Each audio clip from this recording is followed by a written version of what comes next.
जय हिंद दोस्तों, स्वागत है आपका हमारे YouTube चैनल में। आज की वीडियो में हम लेकर आए हैं आपके लिए यहाँ पर हिंदी साहित्य के बहुत ही महत्वपूर्ण क्वेश्चन आंसर। तो वीडियो को पूरा अवश्य देखना है। अगर आप चैनल पर पहली बार आए हैं तो चैनल को सब्सक्राइब कर लें, बेल आइकन दबाएं, ऑल पर क्लिक करें ताकि ऑल वीडियो की जानकारी आपके यहाँ तक पहुँचे। ज़्यादा से ज़्यादा वीडियो को शेयर करें और वीडियो को लाइक करना ना भूलें। तो आज का अपने यहाँ पर फर्स्ट क्वेश्चन क्या दिया गया है तो देख लेते हैं। इनमें से डॉक्टर नगेंद्र की कौन सी पुस्तक साहित्य अकादमी से पुरस्कृत है? तो यहाँ पर आपके लिए बताना है भाई कौन सी पुस्तक है। आज का फर्स्ट क्वेश्चन है, महत्वपूर्ण क्वेश्चन है, आंसर बनता है तो आप कमेंट में जरूर बताएं। आस्था के चरण, रस, सिद्धांत, विचार और अनुभूति, रीति, काव्य की भूमिका। तो आपका यहाँ पर जो सही आंसर है क्वेश्चन नंबर 1 का वह है आपका यहाँ पर विकल्प नंबर आपका बी राइट आंसर है, यानी कि रस सिद्धांत आपका सही आंसर है। ये क्वेश्चन जो है आपकी किसी न किसी एग्जाम में जरूर पूछे गए क्वेश्चन ही है। घटना चक्र की ये अपनी पुस्तक है। अगला क्वेश्चन क्या पूछा गया है तो देखिए, रामदास मिश्र को उनकी किस कृति पर वर्ष 2015 के लिए हिंदी साहित्य अकादमी पुरस्कार दिया गया? ये क्वेश्चन महत्वपूर्ण है। क्वेश्चन नंबर 2, तो बताइए क्या होगा यहाँ पर राइट आंसर। 4 विकल्प आपके यहाँ पर दिए गए हैं। क्वेश्चन नंबर 2 है तो वह कौन सी कृति है? कितने बजे हैं, बबूल और कैक्टस, आग की हंसी या बिना दरवाजे का मकान। तो आपका सही आंसर है आग की हंसी, आपका विकल्प number A B right answer है। 2015 में साहित्य अकादमी पुरस्कार इस रचना के लिए, इस कृति के लिए मिला था। किसकी कृति है? रामदास मिश्र जी की। अगला क्वेश्चन क्या है तो अगला क्वेश्चन आपका ये रहा आपकी स्क्रीन पर। अगला क्वेश्चन कि प्रसिद्ध समीक्षक रमेश कुंतल मेघ को उनकी किस कृति के लिए वर्ष 2017 में साहित्य अकादमी पुरस्कार मिला था? तो कब मिला था? 2017 में। तो कौन सी कृति के लिए मिला था? एक कृति आपके लिए यहाँ पर बताना है कौन सी कृति है। तो क्वेश्चन नंबर 3 का आपका जो सही आंसर है वह है आपका यहाँ पर राइट आंसर, विकल्प नंबर डी आपका यहाँ पर सही आंसर होगा। तो डी आपका यहाँ पर सही आंसर है कि विश्व मेथक सतित सागर आपका यहाँ सरित सागर आपका यहाँ पर राइट आंसर है, विकल्प नंबर डी राइट आंसर है। 2017 में इस कृति के लिए इनको क्या मिला था? जो साहित्य अकादमी पुरस्कार है वह इस कृति के लिए मिला था। अगला क्वेश्चन क्या पूछा गया है आपका यहाँ पर? अगला क्वेश्चन, क्वेश्चन नंबर 4 देखिए यहाँ पर। क्वेश्चन नंबर 4 यहाँ पर दिया गया है, किस कृति को संगीत नाटक अकादमी का प्रथम पुरस्कार 1959 में प्राप्त हुआ था? तो 1959 में प्रथम पुरस्कार जो है ये प्राप्त हुआ था। तो किस कृति के लिए? आषाढ़ का एक दिन, लहरों का राजहंस, आधे अधूरे या इनमें से कोई नहीं। तो पीजीटी में एक क्वेश्चन पूछा गया है 2015 में और इसका जो सही आंसर है विकल्प नंबर 1 आषाढ़ का एक दिन आपका यहाँ पर सही आंसर है। आषाढ़ का एक दिन आपका राइट आंसर है, बिल्कुल सही। मोहन राकेश द्वारा रचित है ये नाटक है आषाढ़ का एक दिन और यथार्थवादी नाटक है। अगला क्वेश्चन क्या है देख लेते हैं। अगला क्वेश्चन यहाँ पर है, कैलाश वाजपेयी की साहित्य अकादमी पुरस्कार से सम्मानित काव्य कृति कौन सी है? देहांत से हटकर, हवा में हस्ताक्षर, महास्वप्न का मध्यांतर, पृथ्वी का कृष्ण पक्ष। तो क्वेश्चन नंबर 5 का आपका जो सही आंसर है वह है आपका हवा में हस्ताक्षर। हवा में हस्ताक्षर आपका यहाँ पर राइट आंसर है। क्वेश्चन नंबर 6 आपसे यहाँ पर पूछा गया है, क्या पूछा गया है? ज्ञानपीठ पुरस्कार की स्थापना किस वर्ष हुई थी?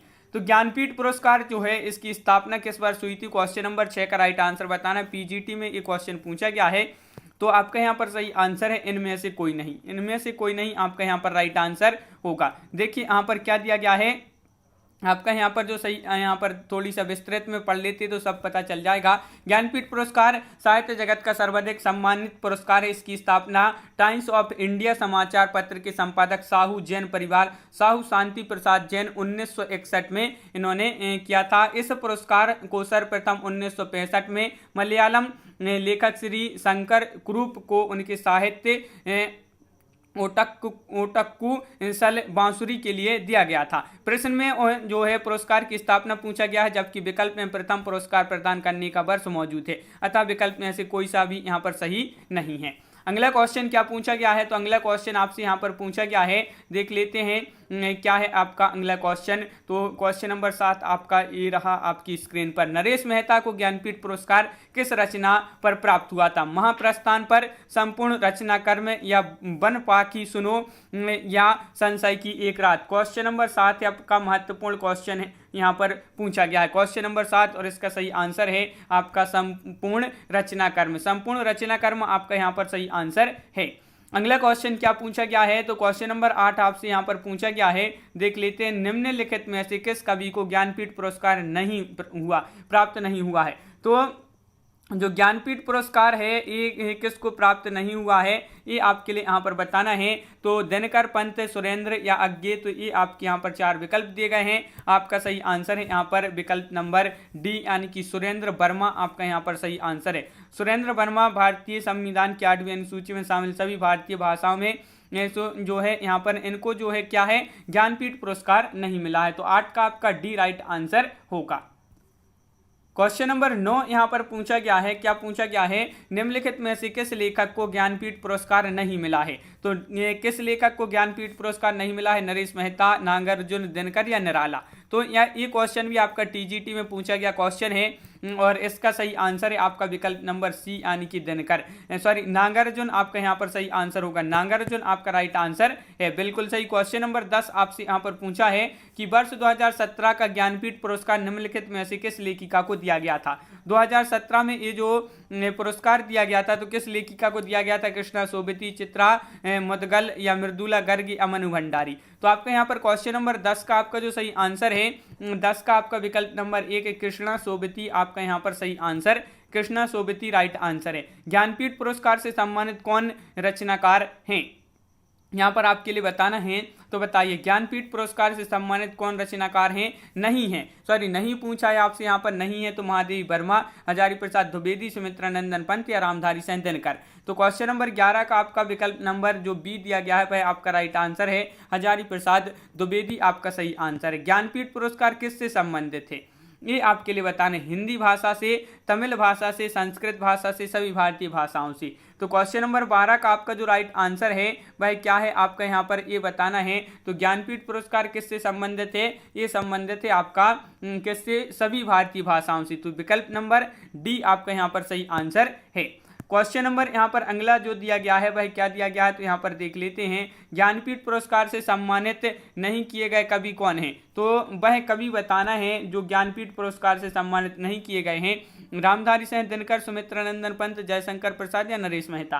क्वेश्चन नंबर 13 का राइट आंसर बताना है, तो 13 का आपका सही आंसर है जयशंकर प्रसाद। जयशंकर प्रसाद आपका यहाँ पर विकल्प नंबर बी यहाँ पर राइट आंसर है। क्वेश्चन नंबर 14 यहाँ पर पूछा गया है, क्या पूछा गया है, रामधारी सिंह दिनकर को किस कृति पर ज्ञानपीठ पुरस्कार प्राप्त हुआ था। तो उर्वशी, कुरुक्षेत्र या सामधेनी या होंकार। तो क्वेश्चन नंबर 14 का सही आंसर बताना है। रामधारी सिंह दिनकर जो हैं इनकी किस कृति पर इनको ज्ञानपीठ पुरस्कार मिला था, तो विकल्प नंबर 1 उर्वशी आपका यहाँ पर सही आंसर है। उर्वशी जिन्होंने यहाँ पर बताया है उनका सही आंसर है। अगला क्वेश्चन पूछा गया है, पंत को किस काव्य कृति पर ज्ञानपीठ पुरस्कार मिला था। देखिए पंत जी को भी ज्ञानपीठ पुरस्कार मिला था, तो कौन सी कृति पर मिला था, लोकायतन, चिदंबरा, पल्लव या ज्योत्सना। तो क्वेश्चन नंबर 15 का जो सही आंसर है आपका वह आपका यहाँ पर 15 का विकल्प नंबर आपका बी, यानी कि चिदंबरा आपका यहाँ पर राइट आंसर है। चिदंबरा आपका सही आंसर है, बिल्कुल सही। क्वेश्चन नंबर 16 यहाँ पर पूछा गया है, धूमिल को किस काव्य कृति पर साहित्य अकादमी पुरस्कार मिला, धूमिल जी को। तो बताइए, कल सुनना मुझे, सुदामा पांडे का प्रजातंत्र, संसद से सड़क तक या किसी पर नहीं। तो आपका यहाँ पर सही आंसर है, ये क्वेश्चन महत्वपूर्ण है। कल सुनना मुझे आपका सही आंसर है, ये धूमिल की काव्य कृति है जिस पर साहित्य अकादमी पुरस्कार मिला था और ये आपका 2009 और 2005 में टीजीटी में एक क्वेश्चन आपका पूछा गया है। तो 1979 का साहित्य अकादमी पुरस्कार प्राप्त हुआ था धूमिल जी को। तो बिल्कुल सही। अगला क्वेश्चन यहाँ पर क्वेश्चन नंबर 17 है, उत्तर कबीर पर व्यास सम्मान पाने वाले रचनाकार हैं कुंवर नारायण, केदारनाथ सिंह, रामविलास शर्मा या भवानी प्रसाद मिश्र। तो क्वेश्चन नंबर 17 का आपका जो सही आंसर है, 17 का विकल्प नंबर आपका बी, केदारनाथ सिंह आपका यहाँ पर सही आंसर होगा। तो केदारनाथ सिंह आपका यहाँ पर राइट आंसर है। अगला क्वेश्चन क्या पूछा गया है, तो क्वेश्चन नंबर यहाँ पर आपका 18 जो पूछा गया है वह आप यहाँ पर देख लेते हैं। क्वेश्चन नंबर 18 आपका ये रहा आपकी स्क्रीन पर। क्वेश्चन नंबर 18 क्या पूछा गया है कि देखिए, टॉलस्टॉय और साइकिल किसकी काव्य कृति है, ये आपके लिए यहाँ पर बताना है। ये क्वेश्चन आपका पूछा गया है क्वेश्चन नंबर 18, टॉलस्टॉय और साइकिल ये जो काव्य कृति हैं किसकी हैं, ये आपके यहाँ पर 4 विकल्प हैं। केदारनाथ सिंह आपका यहाँ पर सही आंसर होगा, विकल्प नंबर डी राइट आंसर है। क्वेश्चन नंबर आपका यहाँ पर 19 पूछा गया है, जगदीश गुप्त को 1997 1997 में किस सम्मान से विभूषित किया गया था? किसको? जगदीश गुप्त को। तो गुप्त जी को जो है कब इसे जो है किस सम्मान से विभूषित किया गया था? 1997 में भारत भारती सम्मान से, ज्ञानपीठ सम्मान से, सरस्वती सम्मान से या व्यास सम्मान से? तो आपका यहाँ पर सही आंसर है विकल्प नंबर 1, भारत भारती सम्मान से। तो विकल्प नंबर 1 आपका यहाँ पर सही आंसर है। क्वेश्चन नंबर आपका यहाँ पर जो क्वेश्चन नंबर 20 दिया गया है, प्रथम विश्व हिंदी सम्मेलन हुआ था तो कहाँ पर हुआ था, ये आपके लिए बताना है। तो आपका यहाँ पर सही आंसर क्या है? दिल्ली, मॉरिशस, नागपुर या लंदन? तो नागपुर आपका यहाँ पर सही आंसर है, नागपुर राइट आंसर है। देखिए प्रथम विश्व हिंदी सम्मेलन 10 से 12 फरवरी 1975 को नागपुर भारत में आयोजित किया गया था। तो कब किया गया था? तो 1975, ये आपके लिए याद रखना है। 1975 में प्रथम विश्व हिंदी सम्मेलन आयोजित किया गया था भारत के नागपुर में। अगला क्वेश्चन क्या पूछा गया है? तो अगला क्वेश्चन आपसे यहाँ पर पूछा गया है जो कि जन नाट्य मंच की स्थापना खालिस्तान में हुई थी, यानी कि कब हुई थी इसकी स्थापना? क्वेश्चन नंबर 21 का राइट आंसर बताना है। तो जन नाट्य मंच की जो स्थापना हुई थी ये खालिस्तान में हुई थी। तो आपका यहाँ पर सही आंसर है क्या है राइट आंसर? इनमें से कोई नहीं आपका यहाँ पर सही आंसर है, इनमें से कोई नहीं आपका यहाँ पर राइट आंसर होगा। भारतीय जन नाट्य मंच की स्थापना राष्ट्रीय स्तर पर जो है कब हुई थी? 1943, 25 मई 1943 को बम्बई, जो कि अभी जो है मुंबई में हुई थी, वर्तमान में मुंबई। तो ये आपके लिए याद रखना है कब हुई थी? 1943 आपका विकल्प में नहीं दिया है, तो इनमें से कोई नहीं आपका सही आंसर है। अगला क्वेश्चन क्या है? तो देखिए अगला क्वेश्चन है आपका यहाँ पर क्वेश्चन नंबर यहाँ पर 22 पूछा है, सतसैया के दोहरे जो नावक के तीर में, नावक का क्या अर्थ है? तो ये जो नावक है इसका अर्थ क्या है ये आपके लिए बताना है। तो नायक है, नाविक है, बहेलिया है या नावका है? तो आपका यहाँ पर सही आंसर होगा, क्या होगा राइट आंसर? इनमें से कोई नहीं आपका यहाँ पर सही आंसर होगा। तो इनमें से कोई नहीं आपका सही आंसर है। नावक का यहाँ मतलब जो है, यहाँ नावक का मतलब नाविक नहीं है, नावक यानी तीरंदाज होता है। क्या होता है? नावक मतलब क्या होता है? तीरंदाज, छोटा सा तीर, घाव गंभीर। यही काव्य कला है कि कहीं कहीं पर कुछ विद्वानों ने नावक का अर्थ जो है नाविक भी बताया है। तो ये आपके लिए याद रखना है। और यहाँ पर मगर जो अर्थ होता है वह तीरंदाज होता है। अगला क्वेश्चन क्या पूछा गया है कि देखिए अगला क्वेश्चन आपसे यहाँ पर पूछा है, विश्वनाथ के अतिरिक्त किस आचार्य ने साहित्य शब्द को अपनी ग्रंथ नाम में प्रयुक्त किया है? भामय, राजशेखर, रोयक या आनंदवर्धन? तो आपका यहाँ पर क्वेश्चन नंबर 23 का जो सही आंसर है वह आपका विकल्प नंबर सी यानी कि रोयक आपका यहाँ पर सही आंसर है, विकल्प नंबर सी राइट आंसर होगा। अगला क्वेश्चन क्या है? किस ग्रंथ में कलचुरी राजवंश के किसी सामंत की 7 नायिकाओं का नखशिख वर्णन है? तो वह 7 नायिकाओं का नखशिख वर्णन जो है वर्ण रत्नाकर में है, उक्ति व्यक्ति प्रकरण में है, राउलबील में है या कुवलयमाला कथा में? तो क्वेश्चन नंबर 24 का आपका जो सही आंसर है वह आपका यहाँ पर विकल्प नंबर डी यानी कि कुवलयमाला कथा आपका यहाँ पर सही आंसर होगा। क्वेश्चन नंबर 25 यहाँ पर पूछा गया है, आपसे देख लेते हैं क्वेश्चन नंबर 25 क्या पूछा गया है। तो ये रहा आपकी स्क्रीन पर क्वेश्चन नंबर 25 कि संत साहित्य में प्रयुक्त बंकनाली का पर्याय निम्नलिखित में से कौन सा नहीं है? देखिए नहीं पूछा है आपसे, नहीं है तो इसका पर्याय नहीं है। तो आपका यहाँ पर सही आंसर होगा, क्या होगा राइट आंसर? वक्रनाली, वक्रनाली यानी कि विकल्प नंबर बी आपका यहाँ पर सही आंसर है। क्वेश्चन नंबर 26 पूछा, केंद्रीय अनुवाद ब्यूरो खालिस्तान से संबंधित है। तो ये जो केंद्रीय अनुवाद ब्यूरो है ये किससे संबंधित? शिक्षा मंत्रालय के अनुवाद विभाग से, गृह मंत्रालय की राजभाषा विभाग से, मानव संसाधन मंत्रालय या प्राविधिक शिक्षा मंत्रालय? तो क्वेश्चन नंबर 26 का जो राइट आंसर है विकल्प नंबर आपका यहाँ पर बी राइट आंसर है, गृह मंत्रालय के राजभाषा विभाग से। अगला क्वेश्चन नंबर 26 यहाँ पर पूछा है, क्या पूछा है? हीनयान और महायान शाखा किस धर्म से संबंधित रही हैं? जैन धर्म से, इस्लाम धर्म से, वैदिक धर्म से या बौद्ध धर्म से? क्वेश्चन नंबर 27 का आपका जो सही आंसर है ये जो है संबंधित रही है बौद्ध धर्म से। तो विकल्प नंबर डी आपका यहाँ पर सही आंसर होगा। अगला क्वेश्चन क्या पूछा गया है तो देख लेते हैं। उसने कहा था कि मुख्य पात्र का नाम क्या है? तो यहाँ पर बताना है, उसने कहा था कि मुख्य पात्र का नाम बता दीजिए। 4 विकल्प आपके यहाँ पर दिए गए हैं और आपका यहाँ पर सही आंसर है विकल्प नंबर सी, यानी कि लहना सिंह। लहना सिंह यह मुख्य पात्र हैं किसके, उसने कहा था।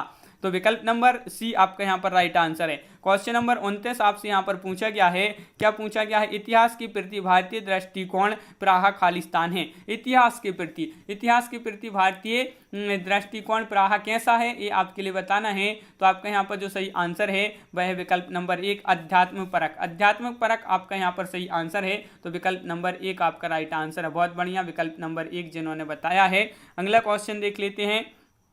यहाँ पर अपना जो अगला क्वेश्चन क्या दिया गया है तो देख लें। यहाँ पर सुरति से आशय क्या है।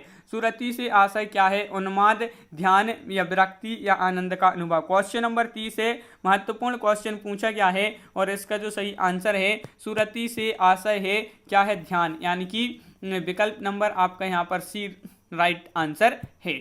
क्वेश्चन नंबर यहाँ पर आपका जो अगला दिया गया है, क्वेश्चन नंबर क्या है अपना 31, यहाँ पर देख लेते हैं 31 का क्वेश्चन क्या दिया गया है। तो यहाँ पर देख लेते हैं, ये है आपका क्वेश्चन नंबर 31। प्रयोजन मूलक भाषा का प्रमुख संबंध है किससे है, ये आपके लिए यहाँ पर बताना है। तो क्वेश्चन नंबर आपका 31 है और 31 का सही आंसर क्या होगा, प्रयोजन मूलक भाषा का प्रमुख संबंध खालिस्तान से है। तो किससे है, तो आपका यहाँ पर सही आंसर है यहाँ पर विकल्प नंबर डी, यानी कि जीवोपार्जन आपका यहाँ पर राइट आंसर है। जीव को पार्जन होगा आपका राइट आंसर, जीव को पार्जन। अगला क्वेश्चन क्या पूछा गया है, तो यहाँ पर देखिए समानांतर कहानी के पुरस्कर्ता कमलेश्वर का मूल नाम क्या है। तो इनका जो है यहाँ पर मूल नाम बताना है। इनका मूल नाम क्या है, 4 विकल्प दिए गए हैं, नीरज सक्सेना या कैलाश सक्सेना, प्रभाकर सक्सेना या गोपाल दास सक्सेना। क्वेश्चन नंबर 32 का सही आंसर बताना है। 32 का राइट आंसर है आपका यहाँ पर कैलाश सक्सेना। विकल्प नंबर बी आपका यहाँ पर सही आंसर है, यह मूल नाम है इनका कमलेश्वर का। अगला क्वेश्चन क्या है, तो क्वेश्चन नंबर आपका यहाँ पर जो 33 दिया गया है वह यहाँ पर देख लेते हैं। क्वेश्चन नंबर 33 आपसे यहाँ पर क्या पूछा गया है, समानांतर कहानी आंदोलन खालिस्तान ने चलाया। समानांतर कहानी आंदोलन जो है ये चलाया था किसने, सुदर्शन ने, मोहन राकेश, कमलेश्वर या मुक्तिबोध। क्वेश्चन नंबर 33 का आपका जो सही आंसर है वह आपके लिए यहाँ पर बताना है। तो 33 का राइट आंसर आपका डी राइट आंसर है, यानी कि कमलेश्वर। कमलेश्वर यानी कि विकल्प नंबर डी आपका यहाँ पर सही आंसर है। 33 का बिल्कुल सही। क्वेश्चन नंबर 34 आपसे पूछा है, इनमें से कौन सा प्रकार समालोचना का नहीं है। तो समालोचना का नहीं है, कौन सा प्रकार नहीं है, तो आपका यहाँ पर क्वेश्चन नंबर 34 का सही आंसर है विकल्प नंबर बी, यानी कि आलोचनात्मक आलोचना। आलोचनात्मक आलोचना आपका यहाँ पर सही आंसर है। क्वेश्चन नंबर 35 आपसे यहाँ पर पूछा है, संवेदनात्मक ज्ञान और ज्ञानात्मक संवेदन सूत्र के प्रयोक्ता कौन है। इस सूत्र के प्रयोक्ता बताना है। आपका पीजीटी में ये क्वेश्चन पूछा गया क्वेश्चन है और आपका यहाँ पर जो सही आंसर है वह है आपका राइट आंसर। क्या राइट आंसर, विकल्प नंबर सी, गजानन माधव मुक्तिबोध। संवेदना ज्ञान और ज्ञानात्मक संवेदना सूत्र के जो प्रयोक्ता है वह है गजानन माधव मुक्तिबोध। तो विकल्प नंबर सी आपका यहाँ पर राइट आंसर है। गजानन माधव मुक्तिबोध ने चिंतन प्रणाली से एक सूत्र को जन्म दिया जो उनकी कविता और आलोचना में पिरोया हुआ है। तो इस प्रकार अपनी यहाँ पर बहुत ही महत्वपूर्ण क्वेश्चन कंप्लीट हुए हैं। कैसा लगा ये वीडियो आप कमेंट में जरूर बताएं। अगर आप चैनल पर पहली बार आए हैं तो चैनल को सब्सक्राइब कर लें। इसमें जो है टीजीटी, पीजीटी, जीआईसी में जो आपके क्वेश्चन पूछे गए वही ओल्ड क्वेश्चन आपके यहाँ पर लाए जाते हैं। तो चैनल को सब्सक्राइब कर लें, बेल आइकन दबाएं और ऑल पर क्लिक करें ताकि ऑल वीडियो की जानकारी आपके यहाँ तक पहुँचे। ज़्यादा से ज़्यादा वीडियो को शेयर करें और वीडियो को लाइक करना ना भूलें। तो आज की वीडियो में बस इतना ही। सभी के लिए बहुत बहुत धन्यवाद। सभी के लिए जय हिंद।